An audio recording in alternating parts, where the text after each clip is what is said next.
दोस्तों, आप भी NTA UGC net GRF qualify exam Hindi साहित्य से क्वालिफाई करना चाहते हैं तो ये वीडियो पूरा देखिएगा। इसमें यूनिट 9 का हिंदी निबंध व्याख्या और एग्ज़ाम से रिलेटेड संपूर्ण मूल बिंदु को बताया गया है।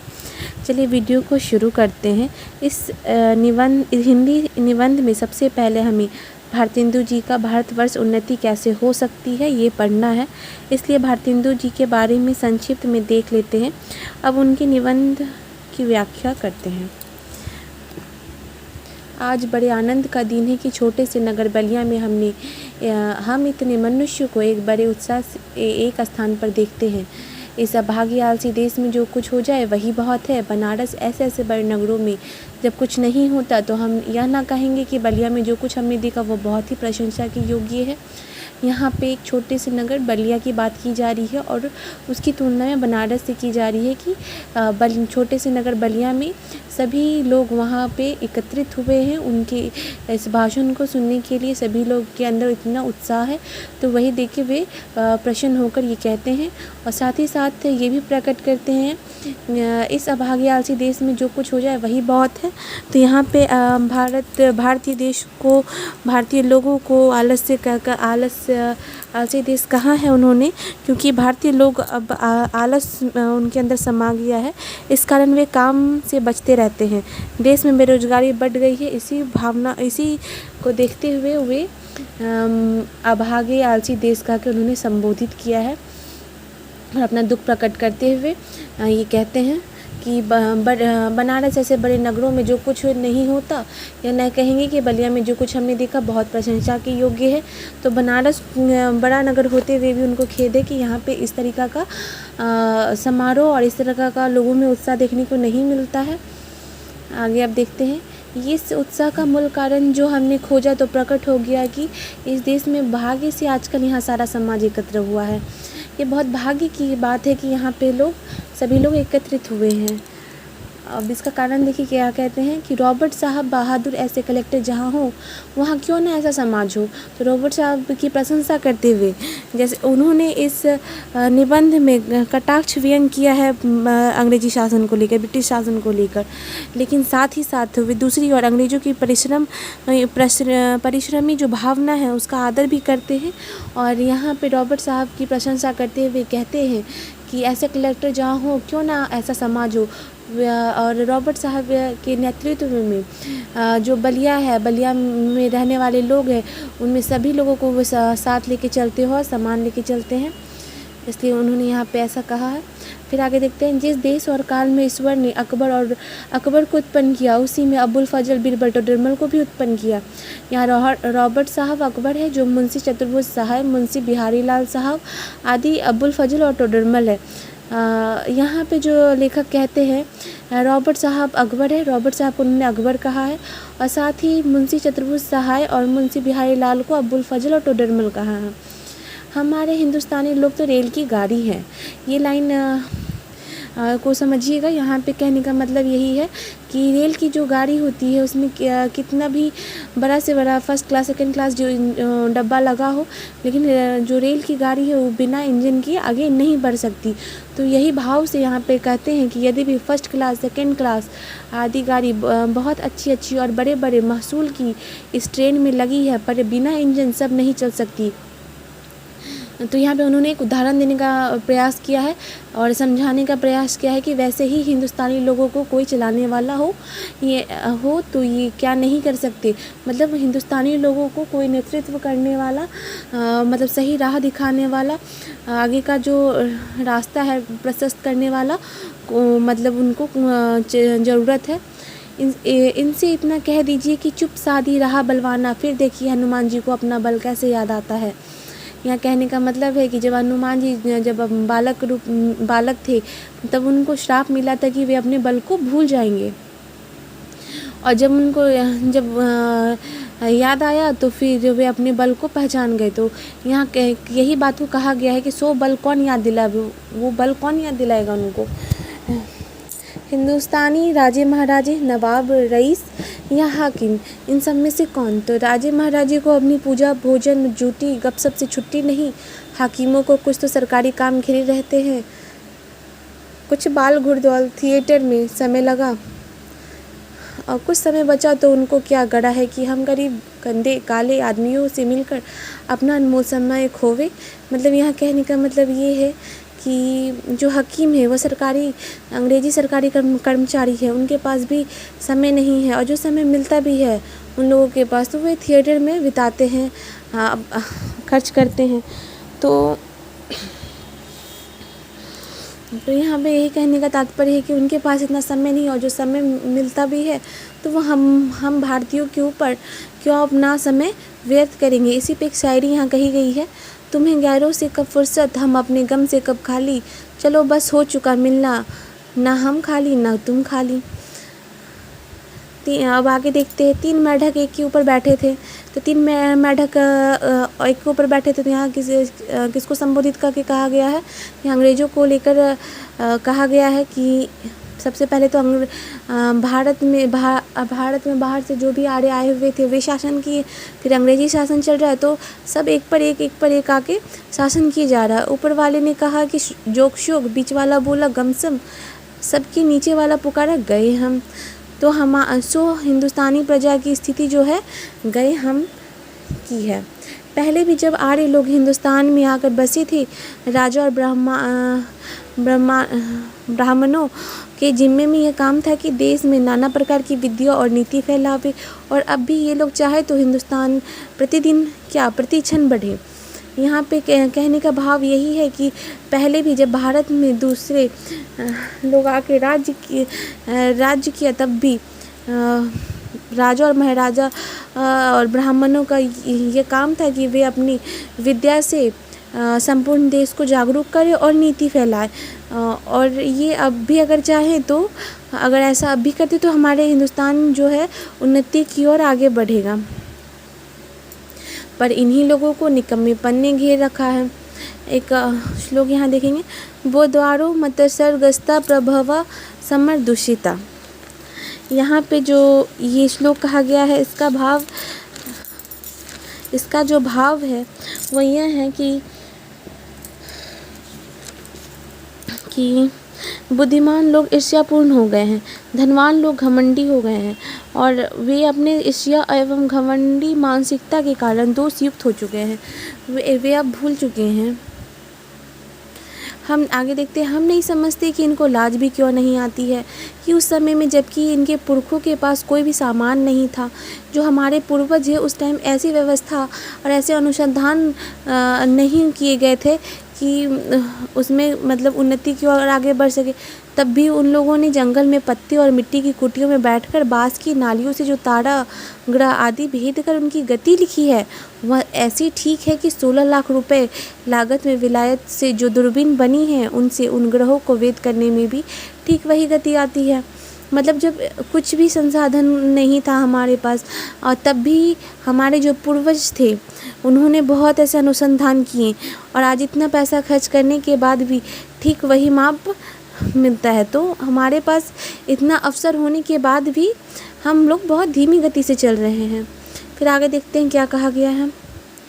और आज इस काल में हम लोगों की अंग्रेजी विद्या और जनता की उन्नति से लाखों पुस्तकें और हजारों यंत्र तैयार है, जब हम लोग नीली चुंगी की कतवार फेंकने की गाड़ी बन गए हैं। यहाँ कहने का क्या भाव है, नीली चुंगी की जो कतवार है उसका अर्थ होता है म्यूनिसिपैलिटी का कचरा, मतलब कचरा फेंकने वाला जो गाड़ी होता है उसके बारे में कहा गया है कि वो धीरे धीरे चलती है। ठीक उसी प्रकार हम लोग जो है इतने संसाधन और इतने पुस्तकें यंत्र होने के बाद भी बहुत धीमी गति से चल रहे हैं। ये समय ऐसा है कि उन्नति की मानो घुड़दौड़ हो रही है। मतलब ये समय ऐसा है कि सब उन्नति की ओर आगे बढ़ रहे हैं।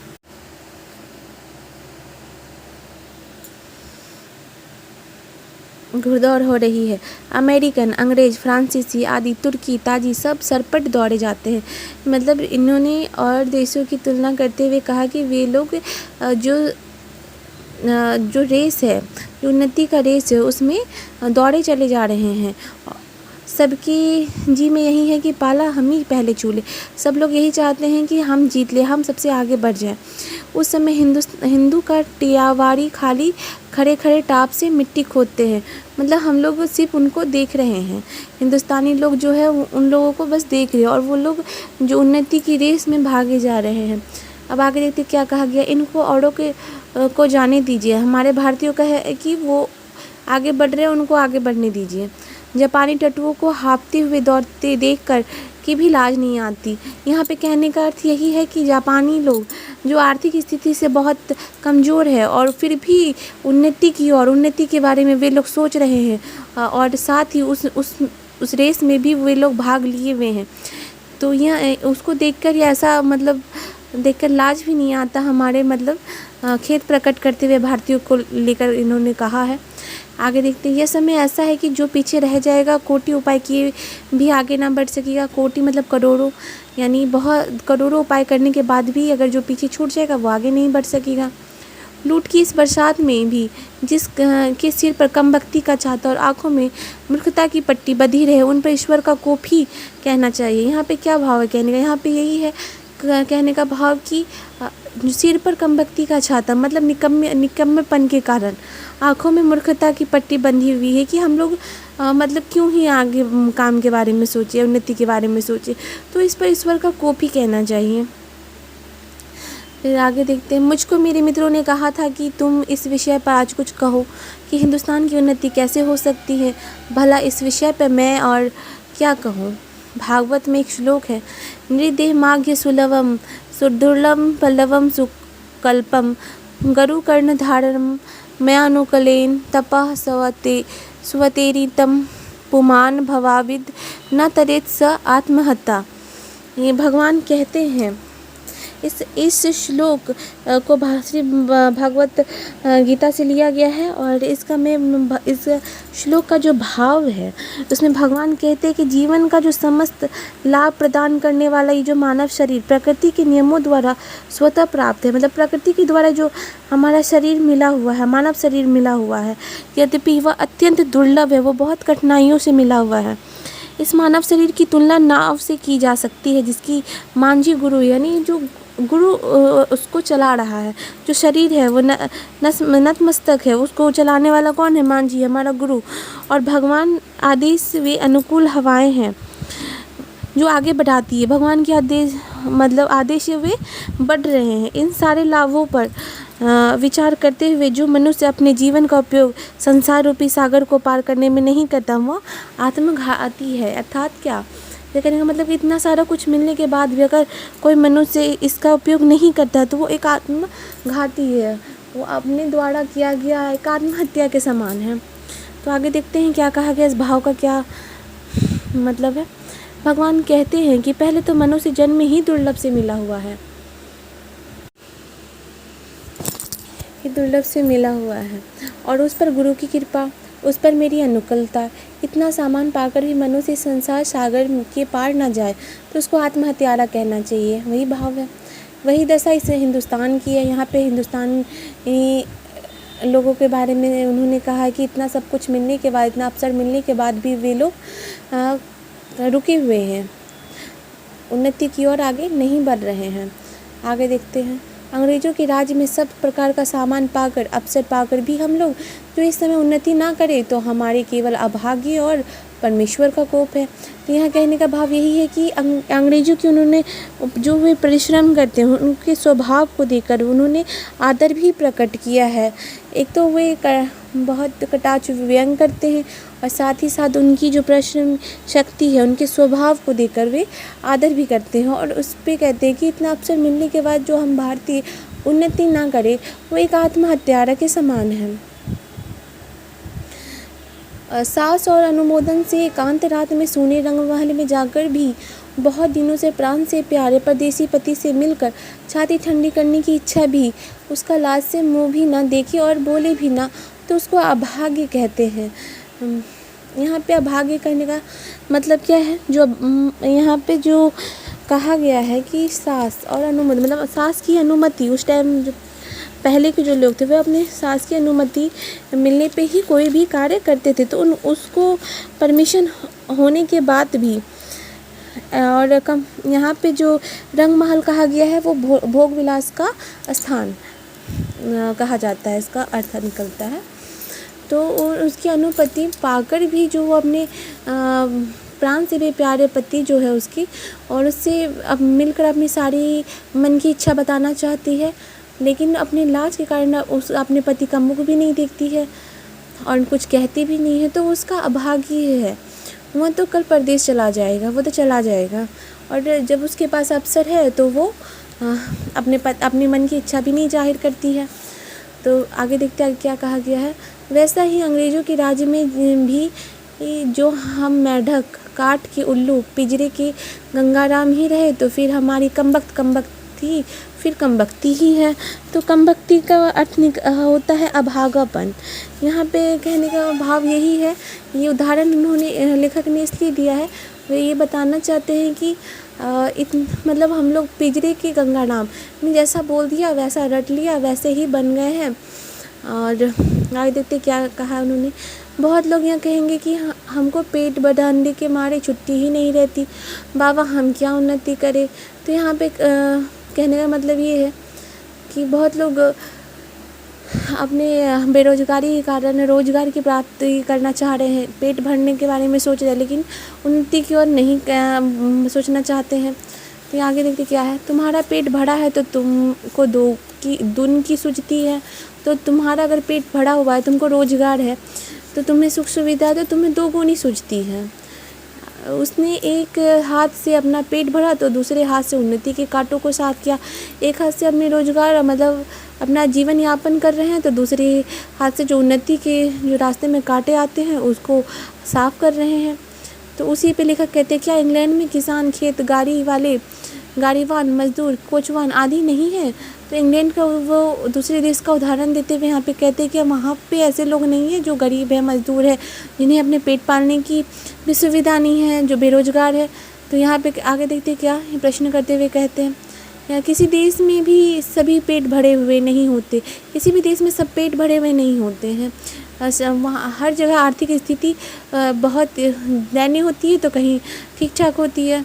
किंतु वे लोग जहाँ खेत जोतते जाते जब जोतते बाते हैं, वहीं उनके साथ भी यहाँ भी सोचते हैं ऐसी कौन नई कल वो मसाला बनावे जिससे इस खेत में आगे से दूना अनाज उपजे। मतलब एक तरह से वो किसानी कर रहे हैं, खेत जोत रहे हैं, लेकिन दूसरी तरफ ये भी सोच रहे हैं कि ऐसा क्या यंत्र या अनुसंधान करे कि जो हमारे जो खेत में अनाज है वो दोगुना उपजे।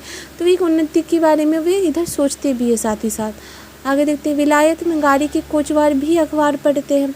जब मालिक उतर कर किसी दोस्त के यहाँ गया, उसी समय कोचवान ने गद्दी के नीचे से अखबार निकाला। यहाँ उतनी देर में तो कोचवान हुक्का पिएगा या गप करेगा। यानी यहाँ भारतीय के आलसीपन के बारे में कहा गया है कि जहाँ दूसरे देश के लोग अखबार पढ़ते हैं और उन्नति की ओर सोचते हैं, देश विदेश की जानकारी लेते हैं, वहीं यहाँ हमारे भारतीय लोग उतनी देर में हुक्का पीते हैं और अपने समय का अपव्यय करते हैं, व्यर्थ करते हैं। तो यहाँ पे हमारे भारतीयों के निकम्मेपन की बात की गई है। फिर आगे देखते हैं वहाँ के लोग गप ही में देश के प्रबंध छाटते हैं। मतलब वहाँ के लोग जो है, हमारे विदेश के लोग जो है, वो जब बातचीत करते हैं उसमें भी देश के संबंध में बातें करते हैं। सिद्धांत यह है कि वहाँ के लोगों का यह सिद्धांत है कि एक छीन भी व्यर्थ ना जाए। जो हमारे दूसरे देश है तो वे लोग उन्नति की ओर आगे बढ़ रहे हैं क्योंकि वे लोग एक भी समय व्यर्थ नहीं करना चाहते हैं, वहाँ का वो सिद्धांत है। उनके बदले यहाँ के लोगों को जितना निकम्मापन हो उतना ही बड़ा अमीर समझा जाता है। और यहाँ जो हमारे भारतीय लोग हैं वे ये सोचते हैं कि जितना निकम्मापन हो, जितना काम करने की ज़रूरत नहीं है, उतना ही वे अमीर है, भरे पूरे संपूर्ण है। तो आलस्य यहाँ इतनी बढ़ गई है कि मलुकदास ने एक दोहा भी बना डाला। तो दोहा देखते हैं, अजगर करे ना चाकरी, पंछी करे ना काम, दास मलुका कही गए सबके दाता राम। क्या अजगर नौकरी चाकरी करता है किसी के यहाँ? पंछी क्या काम करते हैं पर फिर भी उनका पेट भर रहा है? दास मलुक कह गए, सबके दाता राम सबको देने वाले राम है, सबका पेट भरने वाले कौन है? तो राम है। तो चारों ओर आँख उठाकर देखिए तो बिना काम वाले काम करने वालों की जो चारों ओर बढ़ती है, रोजगार कहीं कुछ भी नहीं। अमीरों मुसाहिबी दलालों या अमीरों के नौजवान लड़कों को खराब करना या किसी की जमा मार लेना, इनके सिवा बतलाइए और कौन रोजगार है जिससे कुछ रुपया मिले। चारों ओर दरिद्रता की आग लगी हुई है। किसी ने बहुत ठीक कहा कि दरिद्र कुटुंबी इस तरह अपनी इज्जत को बचाता फिरता है जैसे लाजवंती बहू फटे कपड़े में अपने अंग छिपाई जाती है। एक उदाहरण देते हुए यहाँ की जो दरिद्रता है, भारतीय लोगों के निकम्मेपन के कारण जो यहाँ बेरोजगारी की समस्या है, दरिद्रता है लोगों में, तो उसका उदाहरण प्रकट करते हुए कहते हैं कि लाजवंती बहू के फटे कपड़े में अपने अंग छिपाई जाती है, और ठीक उसी प्रकार दरिद्र कुटुंबी इस तरह अपनी इज्जत को बचाता फिरता है। वही दिशा हिंदुस्तान की है। मुर्दमशुमारी का रिपोर्ट देखने से, मुर्दमशुमारी इसका अर्थ होता है जनगणना। ठीक है, तो आगे देखते हैं। मुर्दमशुमारी का रिपोर्ट देखने से स्पष्ट होता है, जनगणना के बारे में किया गया है कि मनुष्य दिन दिन यहाँ बढ़ते जाते हैं और रुपया दिन दिन कमती होती है। मतलब जनसंख्या की वृद्धि हो रही है और साथ ही यहाँ पे जो है रोजगार की कमी हो रही है। यहाँ पे जनसंख्या नियंत्रण पर और श्रम की महत्ता को लेकर उन्होंने और भारतीय जीवन शैली को लेकर प्रहार करते हुए कहा है कि सो अब बिना ऐसा उपाय किए काम नहीं चलेगा कि रुपया भी बढ़े और वह रुपया बिना वृद्धि के ना बढ़ेगा। जब तक जनसंख्या बढ़ रही है और जब तक हम उन्नति की ओर नहीं सोचेंगे तो रोजगार कहाँ से मिलेगा। आगे देखते हैं। भाइयों, राजा महाराजों का मुंह मत देखो, मत यहाँ आशा रखो कि पंडित जी कथा में ऐसा उपाय बतलाएंगे कि देश का रुपया और बुद्धि बढ़े। यानी यहाँ कहने का भाव यही है कि कोई तुम्हें बतलाएगा नहीं, कोई तुम्हें नेतृत्व नहीं करेगा। तुमको अपने आप में सशक्त होना पड़ेगा और अपने कमर कसना पड़ेगा और खुद के बारे में सोचना पड़ेगा, देश के बारे में सोचना पड़ेगा। तुम आप ही कमर कसो, आलस छोड़ो। कब तक अपने को जंगली मूर्ख बोधे डरपोक पकड़वाओगे। दौड़ो इस घुड़दौड़ में। मतलब क्या है कि इस जो उन्नति की रेस में है उसमें दौड़ो, आलसपन को छोड़ो। जो पीछे पड़े तो फिर कहीं ठिकाना नहीं है। फिर कब राम जनकपुर रहे, अब की जो पीछे पड़े तो फिर रसातल ही पहुँचोगे।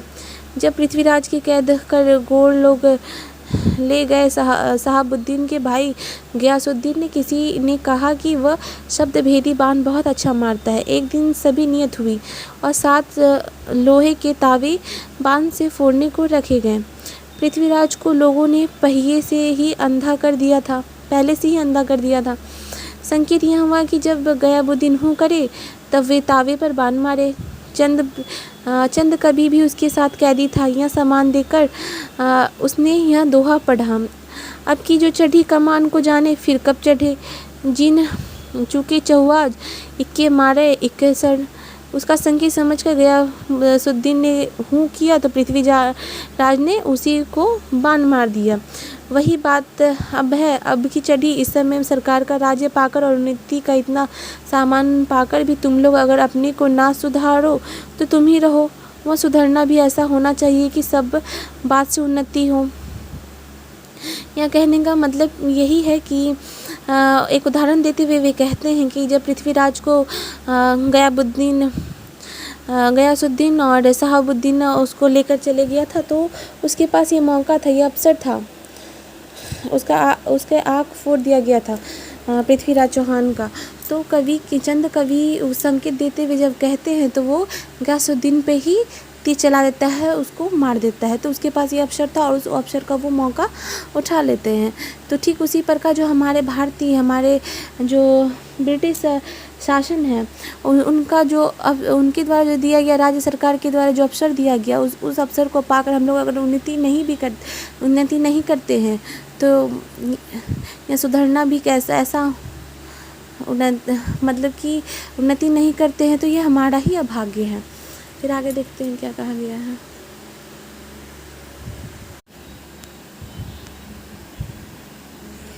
यहाँ पे एक लेखक कहते हैं कि इस समय सरकार का राज्य पाकर और उन्नति का इतना सामान पाकर भी तुम लोग अपने को ना सुधारो तो तुम ही रहो, वह सुधरना भी ऐसा होना चाहिए।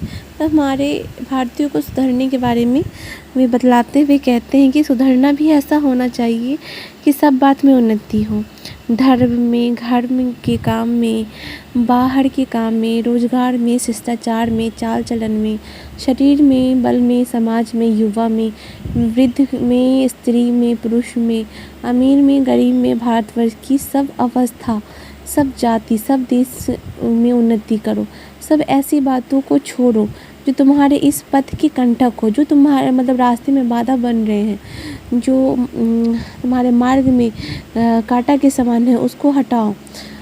चाहे तुम्हें लोग निकम्मा कहे या नंगा कहे, क्रिस्तान कहे या भ्रष्ट कहे, तुम केवल अपने देश की दीन दशा को देखो और उनकी बात मत सुनो। अपमान पुरस्कृत्य मानम कृत्वा तु पृष्ठतः स्वकार्य साध्येत धीमान कार्य ध्वसो ही मूर्खता। जो लोग अपने यहाँ पे जो श्लोक पढ़ा गया उसका भाव ये है कि जो लोग अपने को देश हितोषी मानते हो, वह अपने सुख को होम करके, अपने धन और मान का बलिदान करके कमर कस के उठो। देखा देखी थोड़ी दिन में सब हो जाएगा। अपनी खराबियों के मूल कारणों को खोजो। कोई धर्म की आड़ में, कोई सुख की आड़ में छिपे हैं, उन चारों को वहाँ से पकड़ लाओ, उनको बांध बांध कर कैद करो। हम इससे बढ़कर क्या कहें कि जैसे तुम्हारे घर में कोई पुरुष व्यभिचारी करने आवे तो जिस क्रोध से उसको पकड़ कर मारोगे और जहाँ तक तुम्हारी शक्ति होगी उसका सत्यानाश करोगी। उसी तरह समय से जो बातें तुम्हारे उन्नति पथ की काटा है उनकी जड़ खोद कर फेंक दो। कुछ मत डरो। सब जब तक 100-200 मनुष्य बदनाम ना होंगे, जात से बाहर ना निकाले जाएंगे, दरिद्र ना हो जाएंगे, कैद ना होवेंगे, वरन जार से न मारे जाएंगे, तब तक कोई देश ना सुधरेगा। यहाँ कहने का मतलब यही है कि वे हमारे देश को जागरूक करते हुए ये सब उदाहरण देने का प्रयास करते हैं कि जागरूक हो जाओ। अब आगे देखते हैं क्या कहा गया है। अब यह प्रश्न होगा कि भाई हम तो जानते ही नहीं कि उन्नति और सुधारना किस चिड़िया का नाम है, किसको अच्छा समझे, क्या ले क्या छोड़े। कुछ बातें जो इस शीघ्रता से मेरे ध्यान में आती है उनको मैं कहता हूँ सुनो, सब सुनियो का मूल धर्म है। इससे सबसे पहले धर्म की ही उन्नति करनी उचित है। देखो अंग्रेजों की धर्म नीति, राजनीति परस्पर मिली हुई है। इससे नीति, समाज गठन, वैधक आदि भरे हुए हैं। दो एक मिसाल सुनो। तुम्हारे बलिया के मेला का यही स्थान क्यों चुना गया, जिससे जो लोग कभी आपस में नहीं मिलते 10-10, 5-5 कोस से लोग एक जगह एकत्र होकर आपस में मिले, एक दूसरे का दुख सुख जाने, गृहस्थी के काम की वह चीज़ें जो गांव में नहीं मिलती यहाँ से ले जाएं।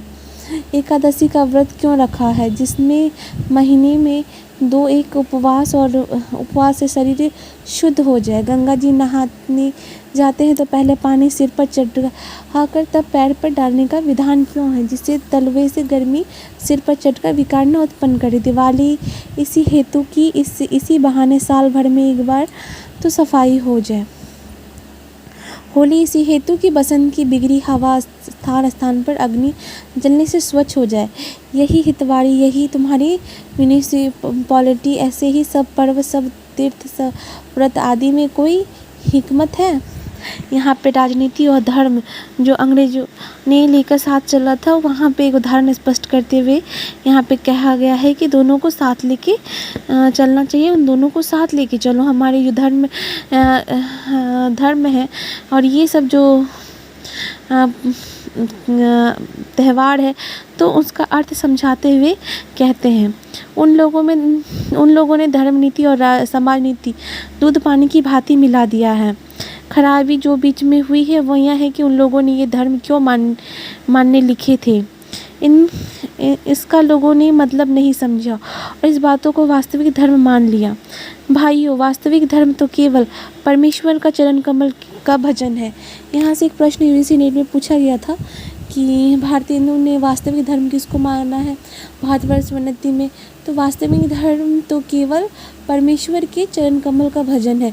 अगर ऑप्शन में आपका रहेगा तो परमेश्वर के चरण कमल का भजन है, ये आंसर करिएगा। फिर आगे देखते हैं, ये सब तो समाज धर्म है जो देश काल के अनुसार शोधे और बदले जा सकते हैं। दूसरी खराबियां हैं हुई कि उन्हीं महात्मा बुद्धिमान ऋषियों के वंश के लोगों ने अपने बाप दादों का मतलब ना समझकर बहुत नए नए धर्म बनाकर शास्त्रों में धर दिए। बस सभी तिथि व्रत और सभी स्थान तीर्थ हो गए। सो इन बातों को अब एक बार आँख खोल कर देख और समझ लीजिए। फलानी बात उन बुद्धिमान ऋषियों ने क्यों बनाई और उनमें देश और काल के अनुकूल उपकारी हो उनका ग्रहण कीजिए। बहुत सी बातें तो समाज विरुद्ध मानी जाती है, किंतु धर्मशास्त्रों में जिनका विधान है उसको मत चलाइए, जैसा जहाज का सफ़र, विधवा विवाह आदि। लड़कों की छोटेपन में शादी करके उनका बल बीरज आयुष्य सब मत घटाइए। आप उनके माँ बाप हैं या शत्रु हैं, वीर्य उनके शरीर में पुष्ट होने दीजिए। नून तेल लकड़ी की फिक्र करके ही बुद्धि सीख लेने दीजिए, तब उनका पैर काठ में डालिए। कुलीन प्रथा, बहु विवाह आदि को दूर कीजिए। लड़कियों को भी पढ़ाइए, किंतु इस चाल में नहीं जैसे आजकल पढ़ाई जाती है, जिससे उपकार के बदले बुराई होती है। ऐसी चाल से उनको शिक्षा दीजिए कि वह अपना देश कुल धर्म सीखे, पति की भक्ति करे और लड़कों को सहज में शिक्षा दे। यहाँ जो कहने का भाव कहा गया है,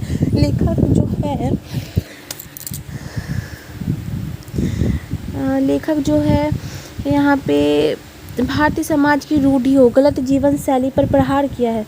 जनसंख्या नियंत्रण, श्रम की महत्ता, आत्मबल, त्याग भावना भारतीय हिंदू ने उन्नति के लिए अनिवार्य माना है।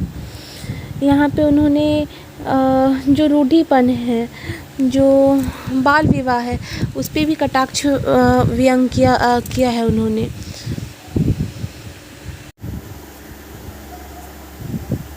वैष्णव शास्त्र इत्यादि नाना प्रकार के लोग आपस में बैर छोड़ दें। ये समय इन झगड़ों का नहीं है। यहाँ पे वे सभी लोगों को, सभी धर्म के लोगों को, सभी जाति के लोगों को आपस में झगड़ा करने से मना कर रहे हैं और उन झगड़ों को त्यागने की बात कर रहे हैं। हिंदू, जैन, मुसलमान सब आपस में मिलिए। जाति में कोई चाहे ऊंचा हो चाहे नीचा हो, सबका आदर कीजिए। सबको एक साथ चलने की राह को बताते हुए आगे देखते क्या कहते हैं, जो जिस योग्य हो उसे वैसा मानिए। छोटी जाति के लोगों का तिरस्कार करके उनका जी मत तोड़िए, मतलब उनका अपमान मत कीजिए। छोटी जाति के, जिसको सब जाति के लोग समान हैं और सबको एक समान देखना चाहिए। उनको अपमान करके, उनका तिरस्कार करके उनका जी मत तोड़िए। सब लोग आपस में मिलिए। मुसलमान भाइयों को भी उचित है कि इस हिंदुस्तान में बस कर वे लोग हिंदुओं को नीचा समझना छोड़ दें। मतलब मुसलमानों का भी ये यहाँ लेखक कहते हैं कि मुसलमान भाइयों को भी ये सोचना चाहिए कि जब वे लोग भारत में बाहर से आकर जो बस गए हैं, वे लोग को अब हिंदुस्तान के जो लोग हैं उनको नीचा समझना छोड़ दे। ठीक भाइयों की भांति हिंदुओं से भाई के समान हिंदुओं के साथ बर्ताव करे। ऐसी बात जो हिंदुओं को जी दुखाने वाली हो ना करे। घर में आग लगे सब जिठानी धरानी को आपस का डाह छोड़कर एक साथ वह आग बुझानी चाहिए। जो बात हिंदुओं का नहीं मयस्सर है वह धर्म के प्रभाव से मुसलमानों को सहज प्रास है। उनकी जाति नहीं, खान पीने में चौका चूल्हा नहीं, विलायत जाने में रोक टोक नहीं। फिर भी बड़े ही सोच की बात है कि मुसलमान ने अभी तक अपनी दशा क्यों नहीं सुधारी। मतलब मुसलमान जाति के लोगों को किसी चीज़ का रोक टोक, किसी चीज़ के बारे में रोक टोक नहीं है, पर फिर भी उन्होंने अपनी जो दशा है, स्थिति है, मनोभावना है, उनको सुधारने का प्रयास नहीं किया है।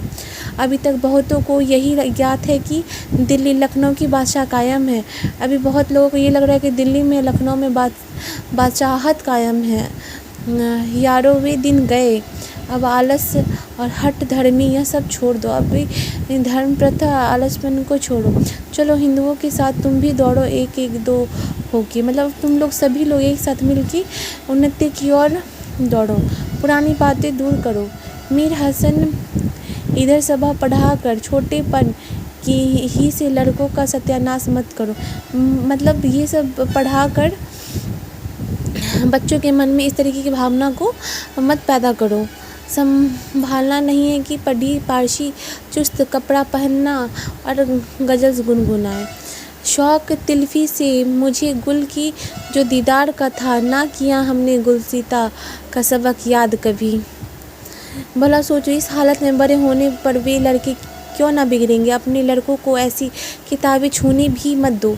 अच्छी से अच्छी उनको तालीम दो। पेंशन और वजीफ़े या नौकरी का भरोसा मत दो। उनको आलस मत बनाओ, आलसी मत बनाओ। और मतलब उससे अच्छी से अच्छी शिक्षा दो ताकि वे अपने पैर पे खड़ा हो सके, रोज़गार पा सके। ना कि पेंशन और वजीफ़े ही की, मतलब जो पूर्वजों की नौकरी है उसके भरोसे बैठे। लड़कों को रोज़गार सिखलाओ, विलायत भेजो, छोटेपन से मेहनत करने की आदत दिलाओ।